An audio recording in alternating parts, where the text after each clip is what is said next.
கடலூர் மாவட்டம் தேவனாம்பட்டினத்தில் கெடிலம் ஆற்றின் நீர் கடலில் கலக்கும் முகத்துவாரம் பகுதியில் எருமை மாடுகள் வெள்ளத்தில் அடித்துச் செல்லப்பட்ட அதிர்ச்சிகர காட்சி வெளியாகியுள்ளது. முதலில் அதனை பார்ப்போம்.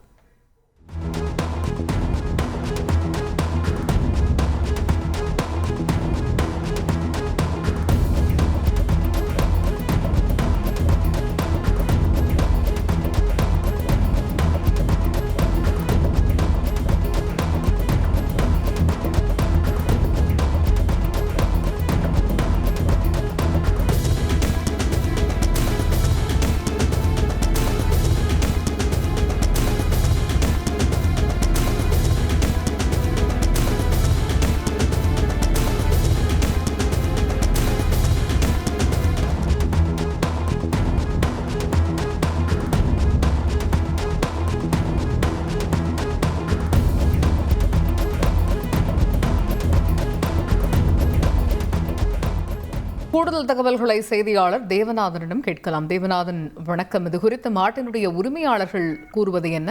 விவரங்கள். கடலூர் முதுநகர் பகுதியை சேர்ந்த 7 பேர் அந்த பகுதியில எருமை மாடுகளை வளர்த்து வந்திருக்காங்க. இந்த மாடுகள் பார்த்தோம் அப்படின்னா அந்த கடலூர் முதுநகர் முதல் தேவனாம்பட்டினம் பகுதி வரை தினமும் மேய்வது வழக்கம். இதே போல இந்த மொத்தம் 60க்கும் மேற்பட்ட மாடுகள் இந்த பக்கத்துல மேய்ஞ்சிருக்கு. திடீர்னு பார்த்தா அதுல பாதி மாடுகளை காணவில்லை என்று அவர்கள் அந்த பக்கத்துல தேடி இருக்காங்க. அப்ப அந்த பகுதியில இருந்த மீனவர்கள் இதை பாருங்க, இதே மாதிரி கடல்ல மாடு அடிச்சுட்டு போச்சுன்னு சொல்லிட்டு அந்த காட்சிகளை காட்டுறாங்க. அப்பதான் அவங்க பார்க்கும்போது அந்த அதாவது கடலூர் கெடிலம் ஆற்றுடைய நீர், அந்த வெள்ள நீர் வடிவதற்காக கடலூர் தேவனாம்பட்டினத்துல முகத்துவாரம் வெட்டி வச்சிட்டு இருக்காங்க. அந்த முகத்துவாரத்துல தான் இந்த மாடுகள் இறங்கி இருக்குது. பட் அந்த ஆற்றுடைய நீர் வடிவதால மிக வேகமாக அந்த தண்ணீர் அடித்து செல்லும் போது அந்த எருமை மாடுகளால் அதுல ஈடு கொடுக்க முடியவில்லை. அதன் காரணமாக ஏறத்தாழ 32 மாடுகள் அதுல அடிச்சுட்டு போயிருக்குது.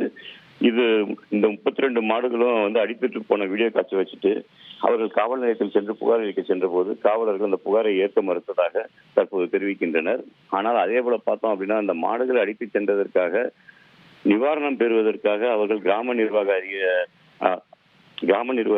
அதிகாரியை போய் அணுகியிருக்காங்க. அவர் என்ன சொல்லியிருக்காருன்னா, காவல் நிலையத்துடைய புகார் இருந்தால் மட்டும்தான் நாங்கள் பதிய முடியும்னு சொல்லியிருக்காரு. அதனால இந்த 32 மாடுகள் கடலில் அடித்து செல்லப்பட்டதற்கு எந்த நிவாரணமும் தங்களுக்கு கிடைக்குமா கிடைக்காதா என்ற சோகத்தில் அவர்கள் கடலூர் காவல் நிலைய வாசல்ல காத்திருக்கிறாங்க.